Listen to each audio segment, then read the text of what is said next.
All right, so there are going to be a couple of big slave rebellions that we need to talk about. So the first is going to happen in about 1800, and this is Gabriel's Rebellion, sometimes called Gabriel Prosser. Gabriel is a blacksmith, and he can read and write. And he's in Virginia, in Richmond, and he is going to organize, essentially, a slave rebellion. But one of the slaves who was sort of in on this conspiracy rats him out, and they go and find him and 25 other co-conspirators and hang them before the rebellion can even take place. Now, this is important, not necessarily because of what happened. This is a common theme that we'll see with some of these slave rebellions. But Gabriel could read and write, and that is going to send up a red flag then for a lot of these slave owners.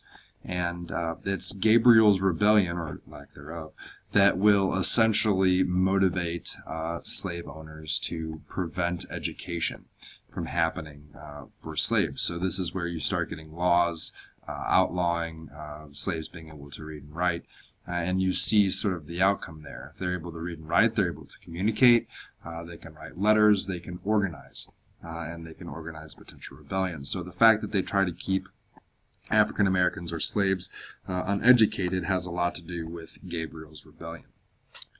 And then 22 years later, there's the case of Denmark Vesey. And he's actually a pretty interesting guy. He's not actually a slave himself. He gets really lucky and wins the lottery and is able to buy his own freedom.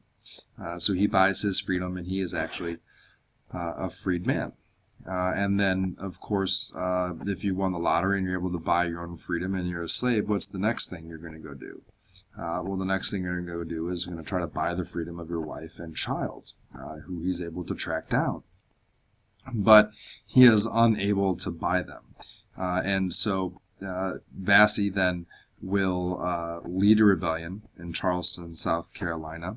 And essentially the idea here is that they would lead a rebellion and then try to sail to Haiti and escape. And so this is partially motivated by the fact that he can't buy his wife and child. He's trying to reunite his family. But the same sort of outcome here. As informers told the masters, he is then, of course, hung. And that basically goes the same way as Gabriel's Rebellion in 1800. Nat Turner is going to have more success. Nat Turner is in Virginia, and he is going to lead a brutal rebellion. He and his followers will go into plantation houses and brutally murder basically everyone there, not just the masters, but the wife, the kids, etc., etc. And Nat Turner's goal here is really to sort of inspire fear, inspire terror. Not sort of, definitely, to inspire fear and terror in the plantation owners, having them to sort of think twice about whether or not, they should be having slaves. So he is successful, I guess, to a certain extent in his rebellion, kills a bunch of people, killed 60 white people in their homes. But he is eventually captured. He sort of gets away for a little while and he hides out, but then he's eventually captured and hung. So you have, excuse me, it's late, starting to yawn. So you have Nat Turner's Rebellion, which is going to be a big fear sort of setter. A lot of southern plantation owners are going to remember Nat Turner's Rebellion, and they're going to lead to a lot of fear. So we have a little bit of success there, unlike Denmark Vesey or Gabriel.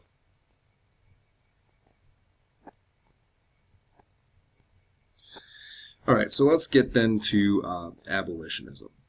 So abolition is going to begin during the Revolution. So it's not really anything new, so to speak. We had the American Colonization Society, and this is less of an abolition movement per se.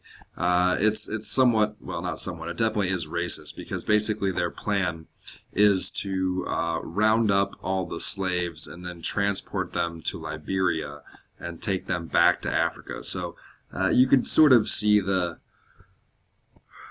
problem with that. You can sort of see the racism and not really the same abolitionist sentiment that we're going to get out of people like William Lloyd Garrison or Frederick Douglass or Sojourner Truth, et cetera, et cetera. We'll get to these guys here in a second. But we have the American Colonization Society sort of starting this all off for us in terms of abolition and their idea to send and transport these slaves to Liberia. And they do send some former slaves to Liberia. About 15,000 get transported until the Civil War. So, but most blacks don't want to be transported. The fact of the matter is by this point, most blacks are Americans. They have been born here. This is their home. They don't want to go and get forced into a strange land. It's sort of like slavery in reverse, if you will, where they're getting transported from America back to a strange land instead of vice versa. But starting in the 1830s, abolition is going to start growing in their power. And Nat Turner's Rebellion has a little bit to do with this. We know that by 1850, the Compromise of 1850 is going to, and the increased teeth to the fugitive slave law is going to help inspire people to join the abolitionist movement. But slowly but surely, starting in the 1830s, the abolitionist movement is going to start becoming more and more popular. In 33, the British are going to free their slaves in the West Indies, and the Second Great Awakening is also going to have a big sort of impact on this. As we mentioned before, the Second Great Awakening is going to have a big impact on many of the antebellum reform movements, from women's rights to temperance to the insane asylum and the prison reform. So a lot of this is going to stem from the Second Great Awakening, and abolitionism is no different in that regard.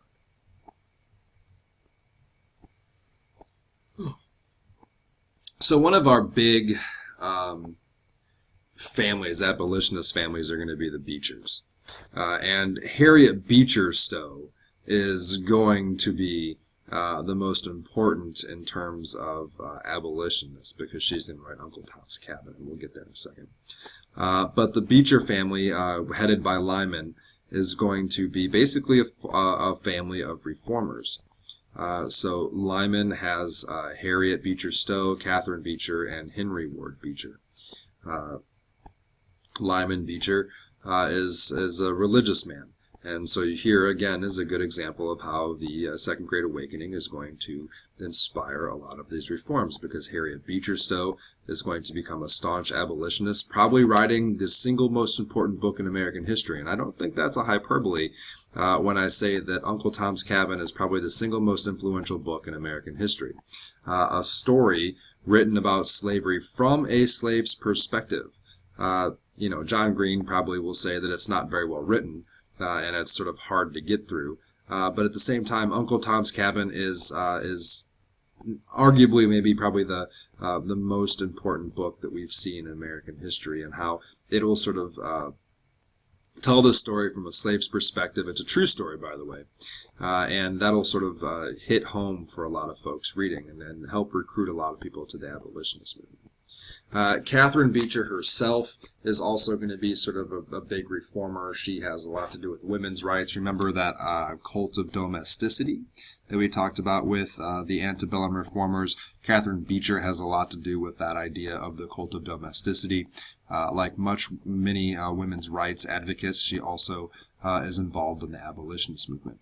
And then Henry Ward Beecher is going to be an anti-slavery preacher. So he sort of puts together his father, Lyman, and Harriet Beecher Stowe together to get this sort of anti-slavery preacher going. But the Beecher family is going to be obviously a lineage, a hierarchy here of reformers and abolitionists.